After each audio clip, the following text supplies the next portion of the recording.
Welcome back again. मैं हूँ आशीष और आप देख रहे हैं द लीगल एक्सचेंज। आज के इस पर्टिकुलर वीडियो में हम बेसिकली समझेंगे कि वाइफ का मेंटेनेंस बेसिकली कैसे डिसाइड होता है। हम स्पेसिफिकली बात कर रहे हैं इंटरिम मेंटेनेंस के बारे में।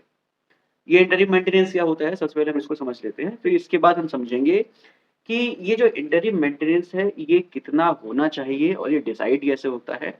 सुप्रीम कोर्ट का एक रिसेंट जजमेंट भी आया है इसको लेकर, जिसमें सुप्रीम कोर्ट ने साफ-साफ कहा कि वाइफ को इंटरिम मेंटेनेंस बिल्कुल मिलना चाहिए और वो कितना मिलेगा और कैसे मिलेगा, ये हम इस वीडियो में बाद में डिस्कस करेंगे। So stay tuned through out the video so that you could have a very better perspective over the situation. सबसे पहले बेसिकली बात करते हैं कि इंटरिम मेंटेनेंस होता क्या है। हिंदी में हम इसको अंतरिम गुजारा भत्ता बोलते हैं। ये क्या होता है? जब वाइफ या हस्बैंड केस फाइल करते हैं, चाहे मेंटेनेंस का केस फाइल हो, चाहे डाइवोर्स का केस फाइल हो, तो इस पर्टिकुलर सिचुएशन में कोर्ट ये सुनिश्चित करता है कि वाइफ को मेंटेनेंस मिलना चाहिए केस के दौरान।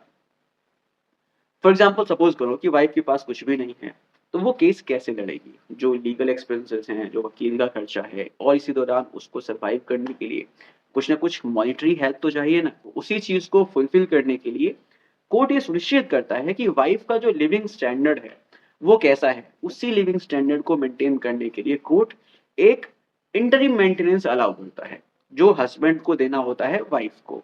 सो बेसिकली अब आपको समझ में आ गया होगा कि केस के दौरान मिलने वाला गुजारा भत्ता, या इंग्लिश में कहें केस के दौरान मिलने वाला मेंटेनेंस, इंटरिम मेंटेनेंस होता है। सो आपको बेसिकली समझ में आ गया होगा कि इंटरिम मेंटेनेंस क्या होता है।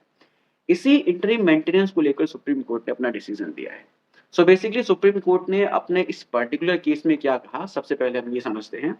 फिर उसके बाद समझेंगे कि बेसिकली इंटरिम मेंटेनेंस कैसे डिसाइड होता है और कितना मिलता है, कितना मिलना चाहिए। सबसे पहले हम बेसिकली इस केस के फैक्ट्स को डिस्कस करते हैं। इस केस का नाम तो मैं यहाँ पर आपको डिस्क्लोज नहीं कर सकता, क्योंकि सुप्रीम कोर्ट ने यहाँ पर केस के नाम को डिस्क्लोज नहीं किया है। जो मैट्रिमोनियल डिस्प्यूट्स होते हैं, उसमें कोर्ट केस के जो फैक्ट्स हैं उसको तो डिस्क्लोज करती है, बट केस के नाम को डिस्क्लोज नहीं करती। मतलब कि जो हस्बैंड एंड वाइफ है उनके नाम को डिस्क्लोज नहीं करती है, नहीं बताती है। कोई बात नहीं, हमको केस के फैक्ट्स से मतलब होना चाहिए। सो बेसिकली इस पर्टिकुलर केस में हुआ क्या था, ये समझो। 2008 में हस्बैंड एंड वाइफ की शादी होती है, लेकिन उनके बीच में डिस्प्यूट्स क्रिएट हो जाते हैं, लड़ाई झगड़ा शुरू हो जाता है। इसी कारण 2019 में जो हस्बैंड है वो वाइफ के अगेंस्ट एक डाइवोर्स का केस फाइल करता है, डाइवोर्स पिटिशन फाइल करता है और आधार देता है क्रुएलिटी का। हस्बैंड के अकॉर्डिंग जो वाइफ है वो उस पर क्रुएलिटी करती है, उसको जो है टॉर्चर करती है, परेशान करती है। सो इसीलिए उसको डाइवोर्स केस जो है फाइल करना पड़ता है। सो यहाँ पर बेसिकली जो फैमिली कोर्ट है, फैमिली कोर्ट ने इंटरिम मेंटेनेंस डिसाइड किया यहाँ पर 1,75,000 रुपए महीना। मतलब कि यहाँ पर हस्बैंड को 1,75,000 रुपए वाइफ को मंथली देना होगा। सो अब इस पर्टिकुलर मेंटेनेंस के अमाउंट को जो है हस्बैंड हाई कोर्ट में चैलेंज करता है। हाई कोर्ट इस अमाउंट को घटा देता है।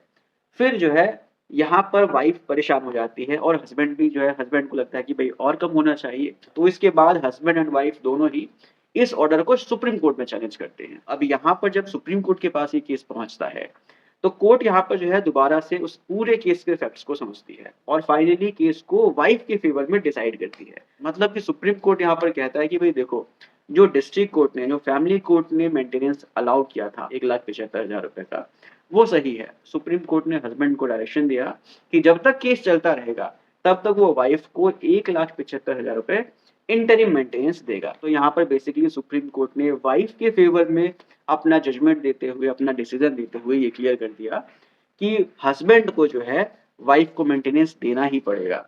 अब यहाँ पर ये समझना ज़रूरी है कि ये जो मेंटेनेंस है, जो इंटरिम मेंटेनेंस है, ये हालाँकि डिसाइड कैसे होता है? कैसे कोर्ट डिसाइड करेगा कि इंटरिम मेंटेनेंस मिलना चाहिए या नहीं मिलना चाहिए? और अगर मिलना चाहिए तो कैसे मिलना चाहिए? तो फिर अब देर किस बात की है, चलिए इसको भी समझ लेते हैं।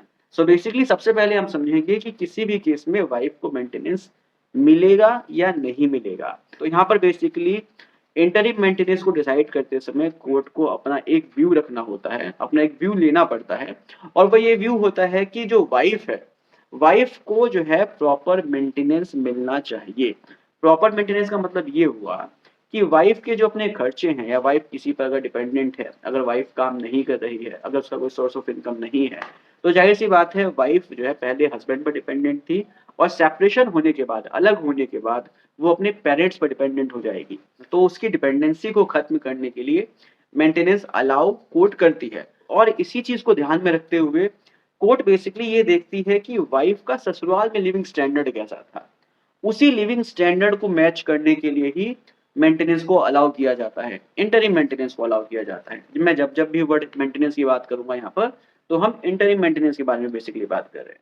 तो इस सिचुएशन में जब वाइफ़ हस्बैंड से अलग रह रही है या उसको अलग कर दिया गया है, अगर सपोज़ करो कि हस्बैंड ने उसको अलग कर दिया है, तो यहाँ पर कोर्ट बेसिकली ये देखती है कि अलग होने के बाद उसका लिविंग स्टैंडर्ड कैसा है और ससुराल में जब वो रह रही थी, तब उसका लिविंग स्टैंडर्ड कैसा था। उन दोनों लिविंग स्टैंडर्ड को मैच करने के लिए बेसिकली मेंटेनेंस को अलाउ किया जाता है। सो यहाँ पर बेसिकली सुप्रीम कोर्ट ने भी ये क्लियर किया साफ-साफ कि वाइफ को मेंटेनेंस मिलना चाहिए, इंटरिम मेंटेनेंस मिलना चाहिए क्योंकि सेपरेशन के बाद, अलग होने के बाद जो वाइफ का लिविंग स्टैंडर्ड होता है वो डाउन हो जाता है। ज़्यादातर केसेस में डाउन हो जाता है, तो उस लिविंग स्टैंडर्ड को मैच करने के लिए इंटरिम मेंटेनेंस मिलना चाहिए। अब इसके बाद जो दूसरा प्रश्न आता है कि भाई इंटरिम मेंटेनेंस कितना मिलना चाहिए? इसको डिसाइड करने के लिए बहुत सारे फैक्टर्स होते हैं, जिसको कोर्ट जो है कंसीडर करती है। जैसे कि वाइफ और हस्बैंड का सोर्स ऑफ इनकम कितना है? वाइफ किसके ऊपर डिपेंडेंट है? बच्चे की कस्टडी किसके पास है? हस्बैंड के पास है या वाइफ के पास है? हस्बैंड के ऊपर और कौन-कौन डिपेंडेंट्स हैं? इन सभी चीज़ों को बेसिकली कोर्ट कंसीडर करता है और फाइनली एक बहुत ही अच्छी जजमेंट सुप्रीम कोर्ट ने डिसाइड की थी, जिसका नाम है रजनीश वर्सेस नेहा। इस पर्टिकुलर जजमेंट में सुप्रीम कोर्ट ने कहा था कि दोनों ही पार्टीज एक एफिडेविट कोर्ट में फाइल करेंगी। उस एफिडेविट में बेसिकली दोनों ही पार्टीज अपने खर्चों के बारे में बताएँगी, अपनी लायबिलिटीज़ के बारे में बताएँगी, अपने इनकम के बारे में बताएँगी और फिर उसी के आधार पर मेंटेनेंस को अलाउ किया जाएगा। तो बेसिकली इसी तरह से इन सभी फैक्टर्स को कंसीडर करने के बाद कोर्ट इंटरिम मेंटेनेंस को अलाउ करती है और इंटरिम मेंटेनेंस इतना होगा जिससे वाइफ अपने अभी के लिविंग स्टैंडर्ड को अपने ससुराल के लिविंग स्टैंडर्ड से मैच कर सके।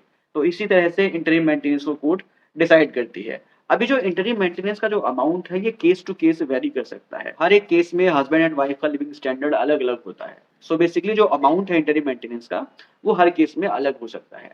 तो इस तरह से बेसिकली आपको भी समझ में आ गया होगा कि किस तरह से इंटरिम मेंटेनेंस को डिसाइड किया जाएगा और कितना इंटरिम मेंटेनेंस होगा, ये कोर्ट कैसे तय करेगी, ये आपको पता चल गया होगा। और सुप्रीम कोर्ट ने जो ये जजमेंट पास किया था, इससे ये क्लियर हो गया कि वाइफ को इंटरिम मेंटेनेंस ज़रूर मिलेगा। उम्मीद करता हूँ कि वीडियो इन्फॉर्मेटिव लगी होगी। अगर इन्फॉर्मेटिव लगी है तो शेयर कीजिए। मिलते हैं नेक्स्ट वीडियो में। Take care, bye bye.